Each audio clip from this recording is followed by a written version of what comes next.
우리는 이번 주에 수험생과 자녀들을 위한 특별 새벽 기도회로 모였습니다. 어제 수능이 마쳐졌고 오늘로 특별 새벽 기도회도 마무리가 됩니다. 우리가 이렇게 특별 새벽 기도회로 모이는 목적은 평소에는 자녀들을 위한 기도를 못하더라도 이 기간만큼은 우리 특별히 기도하자, 여기에 있는 게 아닙니다.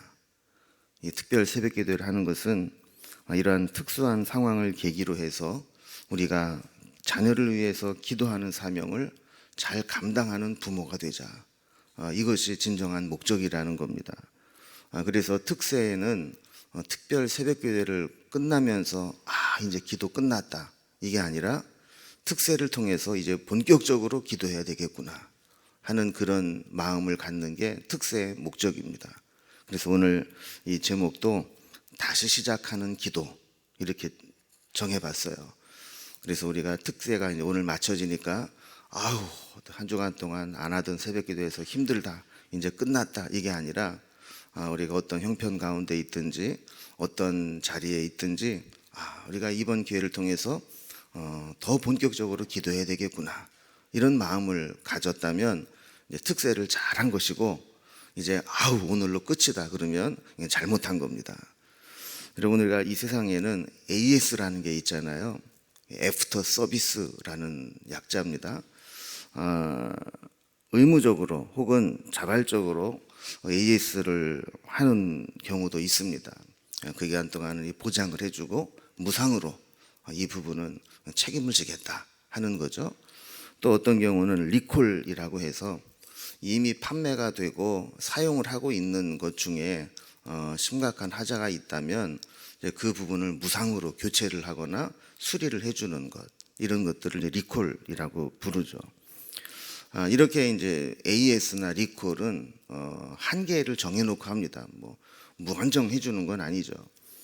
그러나 기한도 없고 한계도 없고 끝까지 무한 책임을 지고 AS를 해줘야 되는 대상이 있습니다. 그게 누구예요? 자녀들. 이 자녀들에 대한 AS는 끝이 없어요. 부모가 살아있는 한 무한으로 책임을 지고 무기한 AS를 해줘야 됩니다. 자, 그런데 이렇게 AS와 또 리콜을 해줄 때 가장 중요한 게 뭐냐면 기도의 AS입니다. 우리가 자녀를 위해서 부족한 부분이 있다면 늘 채워주고 도와주고 또 때로는 책임을 져주고 이래야 되지만, 우리에게 가장 중요한 이 자녀를 향한 AS, 그거는 기도에 대한 AS라는 거예요. 그래서 제가 거듭 부탁을 드리지만, 수능을 끝으로 인해서 이제 자녀를 위한 기도가 끝난 게 아니라 이제 다시 시작하는 겁니다. 이번에 자녀를 위해서 기도하는 게 참 중요하다라는 것을 깨달았으니까 우리가 더 기도해야 되겠다, 이런 마음을 갖는 게 필요합니다. 여러분, 보통 이렇게 동호회에서 이렇게 운동을 하는 사람들도요, 한번 시합을 나가게 되면 실력이 확 큽니다. 그냥 동네에서 재미 삼아서 이렇게 운동을 하는 것과 어떤 시합을 앞두고 본격적으로 이렇게 준비를 하는 것과는 근본적으로 다른 거예요. 그래서 시합을 한 번, 두 번 나갈 때 그 사람이 나가서 얼마나 좋은 성적을 거두느냐, 이것도 중요하지만 한 번 시합을 하기 위해서 얼마나 많은 훈련을 하고 연습을 하고 또 다른 사람과 연습 경기를 하고 이러면서 이제 실력이 늘어나는 거죠. 그래서 저도 이제 예전에 이 배드민턴을 이제 조금 친 적이 있는데, 이 배드민턴을 이제 동호회에 들어가서 이렇게 치면 그냥 레슨을 안 받고 이러면 그냥 그 실력이 그 실력이에요. 맨날 안 늘어요. 1년을 쳐도 별로 안 늘어요. 그런데 가만히 보면 시합을 나가는 사람들이 있어요. 우리는 이제 주로 목회를 하고 대목 보는 날이 토요일 주일이니까 이제 못 나가는데, 일반인들은 보통 토요일 주일날 이제 시합을 하니까 그걸 나간다고요. 그럼 한번 이분들이 시합을 한번 나갔다 오면 이 실력이 막 월등하게 늘어나 있는 거예요. 왜 그러냐면 이제 시합을 앞두고 이분들이 연습을 합니다. 레슨을 받습니다. 그리고 자기보다 더 실력 있는 사람들과 연습 경기를 합니다. 그러면서 시합을 한번 나갔다 올 때마다 나가서 성적은 안 좋아도 실력은 늘어나는 거예요, 이게. 여러분, 우리가 수능을 앞두고 또 우리 중요한 인생의 고비를 맞아서 우리 자녀들을 위해서 이렇게 특별 새벽 기도회를 한다는 것은 어떻게 보면 우리가 기도에 대한 이런 시합을 한번 나갔다 오는 것과 같이 우리가 기도가 동기부여를 받고 기도에 연단을 하고 또 새벽에 나오는 연습을 하고 이렇게 하면서 우리의 기도가 더 힘이 있어지는 것이 특세의 목적이지, 이게 어떤 행사를 한번 다 끝나서 이제 끝났다, 이게 중요한 게 아니라는 겁니다. 그래서 요즘에는 뭐 다 상황이 교회 근처에 사는 게 아니고 다 멀리 사시는 분들이 많기 때문에 이렇게 매일 새벽에 나오시는 건 어려울 수 있어요. 하지만 이렇게 수능을 앞두고 또 특세를 통해서 우리가 자녀를 위해서 기도했던 이 기도의 끝발이 특세의 마무리로 그냥 사그라지는 게 아니라, 기도는 이렇게 하는 거구나, 이런 마음으로 기도해야 되는구나, 이런 절박한 마음으로 기도를 해야 되는구나, 이런 마음을 깨닫고 계속해서 기도가 이어질 수 있기를 바랍니다. 아멘 하신 분들은 그렇게 될 줄로 믿습니다. 우리 기도를 우리가 이야기할 때 기도에는 이제 뭐 여러 가지 종류가 있습니다. 근데 그 중에 우리가 흔히 중보기도라고 하는 게 있죠. 근데 어떤 분은 이 용어를 가지고 이야기하면서 이 중보자는 예수님 뿐이고 중보기도를 할 수 있는 것도 예수님 뿐이다. 그러면서 이 중보라는 것은 자기를 희생해서 예수님처럼 십자가에 달려 자기가 죽음으로 하나님과 우리 사이에 중보가 되는 거, 이게 중보고, 그런 기도가 중보기도지 우리처럼 그냥 뭐 다른 사람을 위해서 기도하는 게 중보기도가 아니다, 이렇게 이제 말하는 분도 있지만, 한국 교회는 지금까지 중보기도라는 용어 자체를 다른 사람을 위해서 하는 기도를 그냥 통틀어서 중보기도라고 이렇게 불러왔어요. 그래서 저도 이 기도, 중보기도의 용어 자체를 사용할 때 그걸 뭐 굳이 그렇게 중보라는 단어에 특별한 의미를 둘 게 아니라, 우리가 중보기도 그러면 다른 사람을 위하는 기도, 타인을 위한 기도, 이거를 이제 통틀어서 생각을 해주면 좋을 것 같습니다. 여러분, 개인의 기도도 그렇고 교회의 영적인 능력도 그렇고 그거를 가늠하는 척도 중에 하나가 뭐냐면 기도입니다. 기도가 살아있느냐, 기도의 능력이 있느냐. 그런데 조금 더 깊이 들어가면 그 기도가 누구를 위한 기도냐, 이게 영적인 능력이 여기에서 달라지는 겁니다. 기도는 열심히 하는데 늘 내 기도 자기 잘되게 해달라는 기도밖에 없는 사람은 그 기도의 수준이 높지 않은 거예요. 그러나 기도가 깊어지면 깊어질수록 하나님 나라를 위한 기도로 기도의 제목이 바뀌게 되고, 그 일을 함께 이룰 수 있는 사람들로 기도의 제목이 바뀌게 되고, 또 혼자 힘으로 기도할 수 없는 연약한 자들을 생각하면서 그들에 대한 이 중보적 기도로 기도의 내연이 확장되어져 가고 이렇게 되는 것을 보게 됩니다. 그래서 우리가 이번에도 기도를 통해서 은혜를 받고 도전을 받고 하면서 우리가 기도의 이런 능력이 확장되어 나갈 수 있는 기회가 되기를 바랍니다. 오늘 본문에 보면 이 바울은 디모데에게 기도에 대한 가르침을 주고 있습니다. 그래서 1절에 보면, 그러므로 내가 첫째로 권하노니 모든 사람을 위하여 간구와 기도와 도고와 감사를 하되, 이렇게 기록하고 있는 것을 보게 됩니다. 여러분, 여기에서 첫째로 권한다. 자, 이 말은 우리가 흔히 말하는 대로 첫째, 둘째, 셋째, 넷째, 이런 의미의 순서를 말하는 첫째가 아니에요. 만약에 그런 것이 순서를 말한 거라면 그 다음 본문에 첫째로 권하노니, 그 다음에는 두 번째로 권하노니, 그 다음에 세 번째로 권하노니, 이런 게 나와야 되잖아요.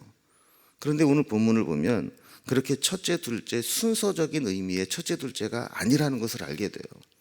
언어적인 의미로도 이 첫째로 권한다라는 것은 우선순위, 중요성을 강조할 때 쓰는 말입니다. 그러니까 가장 중요한 게 뭐냐?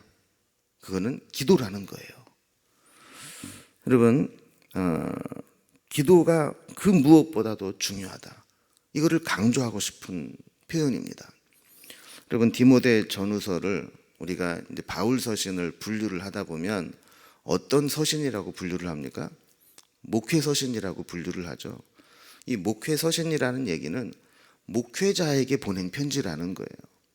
그러니까 바울에게 있어서 디모데는 자기의 영적인 제자이기도 하고 영적인 아들이기도 하지만 또 한편으로는 목회의 동역자요 후계자였습니다.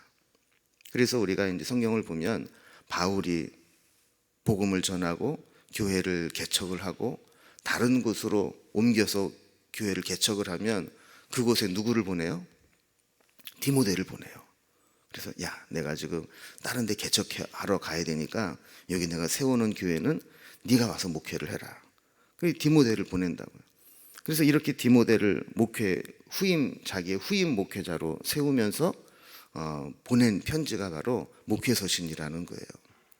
자, 그러면서 이 디모데에게 영적인 후배이고 또 때로는 동역자이고 목회자인 디모데에게 편지를 보내면서 내가 첫째로 권하노니, 내가 가장 중요한 얘기를 지금 하는데 그게 뭐냐 하면 기도하는 거라는 거죠. 여러분, 어떻게 보면요, 목사도 상식적으로 기도가 중요하다는 걸 알아요. 그리고 설교할 때도 기도해야 된다 이런 얘기해요. 그런데 중요한 거는 진짜 그렇게 말하는 것처럼 강조하는 것처럼 기도에 목숨을 거는 사람은 그렇게 많지 않다는 거예요. 제가 얼마 전에 이 페이스북에서 어떤 분이 쓴 이제 글을 보면서 제 마음에 아주 큰 찔림이 있어요. 제가 언젠가 한번 주일 설교 시간에 그 내용을 한번 좀 발췌를 해서 한번 나누고 싶은 내용인데, 그 주제는 이런 겁니다. 그분이 이제 그 학교 다닐 때 예수를 믿고 교회를 다니는데 그때 그 목사님이 계시는데 그 목사님에 대한 기억은 늘 뒷모습뿐이었다는 거예요. 그러니까 설교하는 모습, 일하는 모습, 앞에 나서는 모습, 이런 앞모습을 본 게 아니고 그 목사님에 대한 기억은 늘 교회에 왔을 때 엎드려서 기도하는 뒷모습이 기억이 남는다는 거예요. 그러면서 그분의 자녀 중에 사고로 세상을 먼저 떠나는 일이 있을 때에도 그분은 늘 엎드려서 기도하는 뒷모습을 보여주셨고, 또 교회에서 어려운 일이 있을 때에도 그분은 앞에 나서서 말하기보다 늘 엎드려 기도하는 뒷모습을 보여주셨다는 거예요. 그래서 제가 그 글을 보고 저도 그런 생각을 했어요. 뒷모습이 자신 있는 목사가 돼야 되겠다. 앞서서 입만 동동 떠가지고 말만 하는 그런 목사가 아니라 그냥 교인들이 볼 때 저 목사님은 기도하는 분이야. 저 목사님은 앞에서 설교하는 모습보다 기도하는 뒷모습이 더 멋있어. 이런 목사가 되면 좋겠다. 이런 도전을 제가 받았어요. 여러분, 기도는 우리가 어떤 일을 하기 전에 의무적으로 해야 되는 종교 행위가 아닙니다. 기도하지 않고 하면 그 찝찝한, 그 흔히 말하는 찝찝한 방지용으로 하는 기도가 아닙니다. 더 중요하게 말하면 기도 자체가 우리의 존재의 목적이고 사역의 본질이고 우리가 해야 될 가장 중요한 핵심입니다. 그래서 바울은 디모데에게 말하기를 내가 첫째로 권하노니, 그러면서 모든 사람을 위하여 간구와 기도와 도고와 감사를 하되, 이렇게 권면하고 있는 거예요. 여러분, 여기에 말하고 있는 간구, 기도, 도고, 감사는 다 기도의 다른 표현들입니다.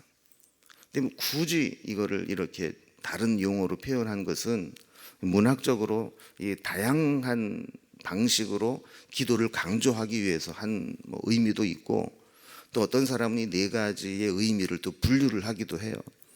윌리엄 핸드릭스라고 하는 성경학자는 이 네 가지 용어를 이렇게 이제 구분을 했어요. 간구는 위급한 일을 만났을 때 드리는 기도다. 우리가 이제 살다 보면 이렇게 일상적이지 않고 이렇게 위급하게 응급 상황으로 벌어지는 일들이 있잖아요. 그럴 때 급하게 드리는 기도가 간구다. 이제 기도는 여기에 비해서 일반적인 필요를 구하는 기도다. 우리가 이제 일상적으로 늘 기도로 교통하고 기도를 통해 하나님의 은혜를 공급받고 살아야 되잖아요. 그런 의미로 하는 기도가 이제 일반적인 기도다. 그리고 도고는 억울한 일에 대하여 드리는 기도다. 그리고 감사는 기도의 응답으로 축복을 주신 것에 대해서 드리는 기도다. 그래서 이 네 가지 용어로 표현이 되긴 했지만 이 네 가지가 다 기도와 연관되어 있는 그런 내용들이라는 겁니다. 한 가지 중요한 것은 이런 이 여러 가지 용어들을 사용해서 이렇게 기도하라라고 하는 것은 우리가 어떤 상황에 처해 있든지 기도하라라는 거예요. 위급한 상황 가운데 있든지 아니면 일상을 살아가는 데 필요한 은혜를 공급받아야 되든지 아니면 살아가면서 아주 억울한 일을 당해서 그거를 풀 곳이 하나님밖에 없어서 나와서 기도하든지 아니면 기도에 응답하신 그 축복에 대해서 우리가 기억하고 감사하든지 어떤 상황이든지 우리가 기도해야 되는 상황이다라는 것을 우리가 교훈을 통해 얻게 되는 겁니다. 자, 그러면서 이제 2절에 보면 누구를 위해서 기도해야 되냐? 모든 사람을 위해 기도하라 그랬는데 임금들과 높은 지위에 있는 모든 사람을 위하여 하라. 이는 우리가 모든 경건과 단정함으로 고요하고 평안한 생활을 하려 함이라 그랬어요. 여러분 여기 보면 임금들과 높은 지위에 있는 모든 사람들을 이야기하는데 이거는 우리가 흔히 말하는 지도자, 리더를 총칭해서 하는 말입니다. 특별히 이 본문적으로 보면 그 당시에 이 임금들과 높은 지위에 있는 사람들은 누구였어요? 로마죠, 로마. 로마의 황제라든지 또 로마의 황제의 힘을 위임받아서 이 세상의 지도자로 있는 사람들을 얘기하는 겁니다. 여러분 이런 사람들은 우리가 보면 저런 사람을 위해서도 기도해야 되나 하는 그런 생각이 들 수 있어요. 그런데 그런 사람을 위해서 기도하라는 거예요. 그런 사람을 위해서도. 그 이유를 이렇게 설명합니다. 이는 우리가 모든 경건과 단정함으로 고요하고 평안한 생활을 하려 함이라 그랬어요. 여러분 이 리더가 설령 잘못된 구조 속에서 잘못된 시스템 속에서 있다 할지라도 그를 위해서 기도해서 그가 더 악한 길로 빠지지 않도록 기도해야 된다라는 겁니다. 그러니까 지금 성도들은 그 당시에 이 리더에 의해서 신앙생활을 할 수도 있고 못할 수도 있는 그런 이 절박한 상황이었습니다. 왜냐하면 이 그 당시 로마 시대에는 이 황제가 곧 신이었어요. 그래서 그냥 단순한 왕으로 추앙받는 게 아니라 황제 숭배 사상에 물들게 되었거든요. 우리가 이제 지난번 요한계시록의 7교회를 공부할 때 거기에 자주 등장하는 것 중에 하나가 뭐냐면 황제 숭배 신전이 있었다고 그랬잖아요. 황제에게 바쳐진 도시. 대표적인 게 가이사랴라고 이 이름 붙어진 도시. 이런 도시들은 이 황제에게 바쳐진 도시고 거기에는 황제를 숭배하는 신전이 있어요. 그러니까 황제를 숭배해야 되는데 황제 숭배를 거부하는 자들이 누굽니까? 예수 믿는 사람들이었어요. 다른 사람들은 그냥 뭐 국민 의례다. 이건 뭐 나라에서 하는 거니까 그냥 해도 된다. 이렇게 했지만 오직 예수 믿는 사람들만 황제 숭배를 거부했어요. 그래서 미움을 받고 박해를 받고 때로는 사형을 당하고 순교를 당하고 이런 일들이 있지 않았습니까? 그럼 이런 상황 가운데 로마 황제를 위해 기도할 수 있는가? 또 그의 힘을 가지고 신앙을 탄압하는 군대와 그 리더들을 위해 기도할 수 있는가? 바울은 하라는 거예요. 왜 해야 되느냐? 그렇게 기도해야 우리가 경건과 단정함으로 고요하고 평안한 생활을 하게 될 수 있기 때문이다 하는 것이죠. 여러분 중보기도에는 놀라운 신비가 숨어 있습니다. 이 중보기도는 겉으로는 다른 사람을 위해서 기도하는 것이지만 그 응답과 열매는 나에게 돌아온다라는 거예요. 비록 불의하고 악한 지도자를 위해서라도 기도하면 그 기도의 혜택이, 기도를 통한 응답이 나에게 돌아온다라는 겁니다. 여러분, 예수님도 심지어 그런 얘기를 하잖아요. 어디에 가든지 복을 빌어라. 만약에 너희가 복을 비는 것, 축복하는 것이 그 사람이 받을 만하면 그 사람에게로 갈 것이고, 그 사람이 받을 만하지 못하면 그 빈 복이 누구에게로 온다고요? 복을 빈 자에게, 나에게로 온다는 거예요. 그러니까 이 중보기도의 핵심은 이게 참 신비로운 겁니다. 분명히 겉으로는 다른 사람을 위해서 기도한 것인데 그 다른 사람을 위해 기도한 것의 혜택과 은혜는 누가 받아요? 기도한 사람이 받는 거예요. 여러분, 우리가 자녀들을 위해서 기도하면 그 복이 누구에게로 가요? 자녀들에게 가요. 그런데 그 혜택은 누가 받아요? 부모가 받아요. 여러분, 인생을 살면서 가장 큰 의미가 부여되고 가장 중요한 게 뭡니까? 여러분, 나이가 들어가면 들어갈수록 돈을 막 더 벌고 싶어서 막 환장한 사람처럼 막 돈 그러고 다닙니까? 내가 더 출세했어야 되는데 못했어 이러면서 그냥 막 쫓아다닙니까? 아니죠. 나이가 들면 들수록 자녀들이 잘 되는 것을 보고 싶은 거예요. 나는 이렇게 살다가 하나님 앞에 부름받으면 그것으로 족하고 우리 자녀들이 신앙적으로나 세상적으로나 잘 되면 좋겠다. 이게 우리의 기도잖아요. 그러니까 결국 자녀를 위해 기도하는 것, 그 복을 자녀들이 받더라도 그 열매와 혜택은 누가 보는 거예요? 기도한 부모가 받는 거예요. 그런 의미로 볼 때 3절에서 보면 이것이 우리 구주 하나님 앞에서 선하고 받으실 만한 것이니. 자, 이렇게 기도하는 것, 다른 사람을 위해 기도하는 것, 어떤 형편에 있든지 기도하는 것, 이것이 하나님이 받으실 만한 일이다. 하나님이 기뻐하시는 일이라는 겁니다.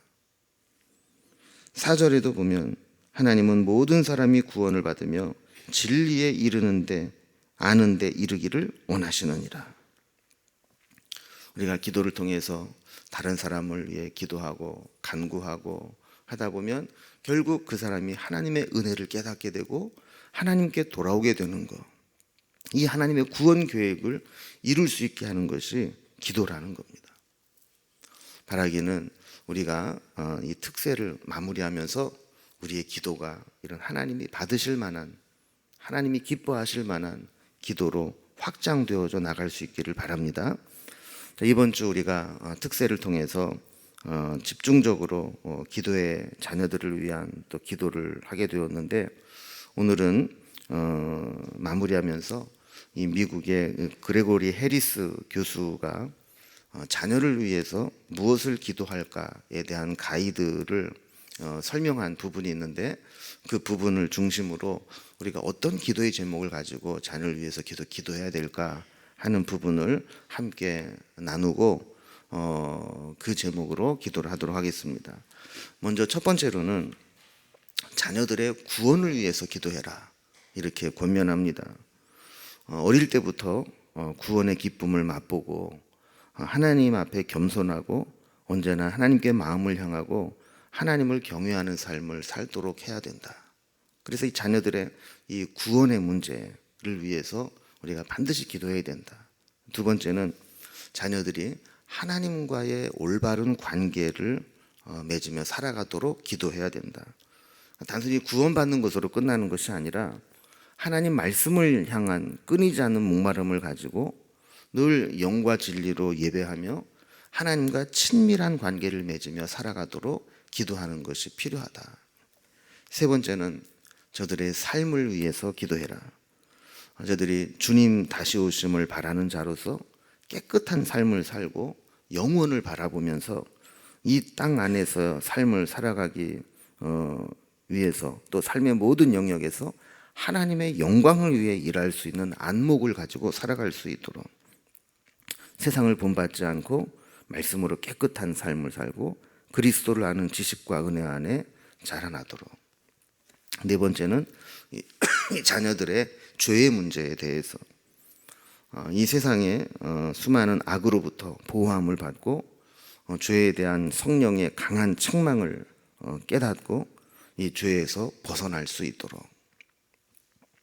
다섯 번째, 다른 사람과의 관계를 위해서 다른 사람을 위한 복의 통로가 되고 또 하나님과 다른 사람에게 감사하는 사람이 되도록, 그리고 좋은 영향력을 주고받을 수 있는 경건한 친구들을 만나도록, 그리고 그리스도께서 그들의 가장 가까운 동반자가 되어주시도록, 이런 관계를 위해서. 마지막으로 자녀들의 배우자를 위해서, 자녀의 배우자 역시 기도의 제목과 같이 경건한 모습을 갖기를, 그리고 적절한 때에 만나고 연애할 때 순결하며 하나님께서 그들의 중심이 되시고 아름다운 가정을 이루고 경건한 자손을 얻을 수 있도록. 그래서 이러한 것들이 우리가 자녀들을 위해서 기도해야 될 제목들이다라고 이렇게 가이드를 정해줬어요. 여러분들도 나름대로 우리 자녀들을 위해서 기도하는 바가 있겠지만 이러한 제목들로 우리가 다시 한번 기도했으면 좋겠어요. 우리 자녀들의 구원의 문제가 흔들리지 않고 분명해지도록, 그리고 구원받았을 뿐만 아니라 하나님과의 관계가 더 깊어지고 또 친밀한 교제를 가지며 살아갈 수 있도록, 그리고 저들의 인생이 이 세상 속에서 영원한 하나님 나라를 바라보고 하나님의 가치를 가지고 이 세대를 본받지 않고 살아갈 수 있도록, 그리고 수많은 죄와 이 유혹을, 악의 유혹을 받을 때 물들지 않고, 또한 성령께서 죄에 대해 책망하실 때 그것을 무게 있게 받아들이고 죄에서 벗어날 수 있도록, 그리고 다른 사람과의 관계가 영적으로 거룩한 관계를 이루고 만남의 축복이 있도록, 그리고 배우자와 또 결혼과 그 가정을 통해 이루어질 경건한 자손을 위해서, 이렇게 우리가 자녀를 위해서 계속 기도하게 될 때 하나님께서 우리의 자녀들을 복되게 하실 줄로 믿습니다. 우리가 이번 특세에 첫째 날, 둘째 날, 셋째 날 중요하게 했던 것이 있죠. 우리는 부모의 정체성을 가질 때 세상적으로 뒷바라지 않은 부모와 다른 것이 신앙의 교사로, 신앙의 전승자로 살아야 된다. 이것을 위해서는 기도가 반드시 필요합니다. 그래서 여러분 오늘 이제 마무리하면서 이 6가지의 기도의 이 제목들을 여러분들이 꼭 기억하면서 자녀들을 위해서 늘 기도할 수 있기를 바랍니다. 이 시간에도 우리가 합심해서 우리 하나님 앞에 이런 제목들을 가지고 기도하고, 또 수능 이후에도 이제 시작입니다. 이제 점수가 나오고 이 점수를 가지고 원서를 넣고 또 그 외에 필요한 조치들을 취하게 될 때 하나님께서 그 길을 인도해 달라고도 기도해 주시고, 또 자녀들이 가지고 있는 또 개별적인 부족함과 문제들이 있다면 그 부분도 하나님 앞에 기도하면서 나아갔으면 좋겠습니다. 우리 한번 합심해서 기도하고 이제 자유롭게 또 기도하시고 돌아가도록 하겠습니다. 함께 이 제목들을 가지고 기도합니다.